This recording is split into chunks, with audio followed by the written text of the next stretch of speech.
All right, here's another question. What question should I ask someone who has left their faith? What might that dialogue, and I don't think the person's looking for like word for word, but just some general bullets that you think this could be potentially helpful. Yeah, so I think on this, maybe I put it this way, but before you think about what can I ask, think about how I should ask. Mm, So think of, you might call it the posture of your soul as you talk to someone. And so here's some postures you might want to develop if you were to be asking questions, interacting with a friend. A posture of curiosity, of just genuine interest in what is it that's been hard for you. What happened? You know, you mentioned that you just feel like God left you. Um, Tell me about that. What is it? What was the context? And you know, I just love to hear the story, and having that kind of a sense of genuine interest in hearing their tale. And it might be their tale of doubts, might be their experience. I think we think that there's some big intellectual barrier mm. that a person's hit. And so we need to try and solve that or get the magic word in, read something from Oz Guinness. Oz will get them, you know. And If I that, could just introduce my friend to Oz, it'd all be great. yeah, you got it. Right. He just has the, you know, craziest stuff that he can drum up with. And I'm like, you know, usually it is a combination of things that happening in their own soul, context of hardship, difficulty, doubt, or whatever. And the questions themselves aren't frightfully problematic, but rarely is there an easy answer because they've heard all the easy answers. If they've walked with God for a while, most of these things they've heard, they may need to rehear them in a new way, Mm. but simply repeating it usually doesn't work. It's kind of like a guy who's, you know, the American tourist in France or something who wants to know where the bathroom is. And he says in English, you know, where's the bathroom? And the guy's like, you know, I don't speak English. And he's like, I know, I'll just shout it louder or I'll say it again. And then sooner or later, they'll automatically get it. And I think what happens, a lot of answers to our questions are things that we have heard the right answer before, but we haven't heard it in the right way. We haven't understood it in the right way. But if you just repeat it, they'll keep rehearing it the way they've always reheard it. Yeah. So instead of that, inviting them to tell their story, talk more about it, let them unpack their own concerns. And you can just be in the position of just saying, hey, tell me more, tell me your story, tell me how that affected your faith. I was talking to a guy, Tom Jump is a guy he's an atheist who debates Christians on the internet. And a friend of mine did a debate with him. Then we had him on our podcast. So I'm not sure if that episode's out yet or not, but we had a discussion with him. And so you'll see me modeling some of this, me and Tim, on this episode of our podcast, where he was a guy who grew up kind of in a Christian home, some difficult circumstances.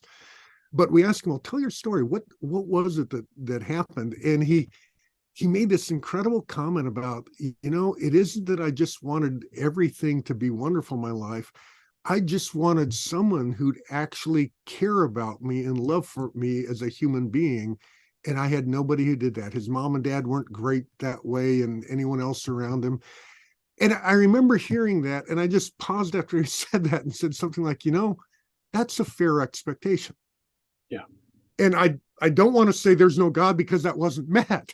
Yeah. But on the other hand, I just want to kind of validate that and say, okay, I get that. And then we invite him to tell a little bit more about what that really looked like for him and just say, man, I can see how that really affected your faith. And so you're entering into somebody's story more than is asking them the probing or challenging question. Yeah. Intellectual humility is another posture to adopt, where a person asks a good question about, you know, the problem of evil or something like, whoa, that's a good question. I've never thought of it that way. And now you've really, you know, awoken me to something. And if you don't know what to say, try something like, you know, what I like about you is you make me think better. And just don't be on the defensive, invite this. And when they ask a really good question, acknowledge that. And I'd probably say be kind of doubly slow to answer a question, even if you think you know the answer. Yeah. You Yeah, know, problem of evil. That one's easy. yeah, right. I mean, we've been talking about this for That's gonna go 2,000 years. well. Why do you think you can magically solve it for this person? Yeah. And then finally, just a posture of kind of empathetic.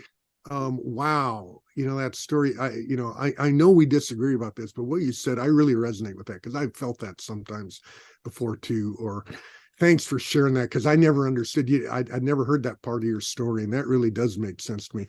All of those things are just really, really helpful for creating a context for back and forth conversation.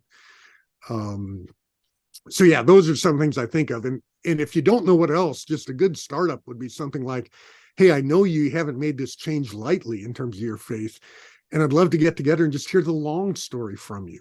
Yeah. We've been friends for a long time. I'd just like to have you tell me some of your story. So that kind of an invitation, I think, is oftentimes a better posture than thinking, oh, let me ask this question, that question, let me give this answer, that answer. Yeah. Especially if the question is like, gotcha. I mean, that kind of, Yeah, and as you're sharing that, Rick, I thought, one thing that's really cool about just, I think, our current culture is that people love stories and they interestingly love their own.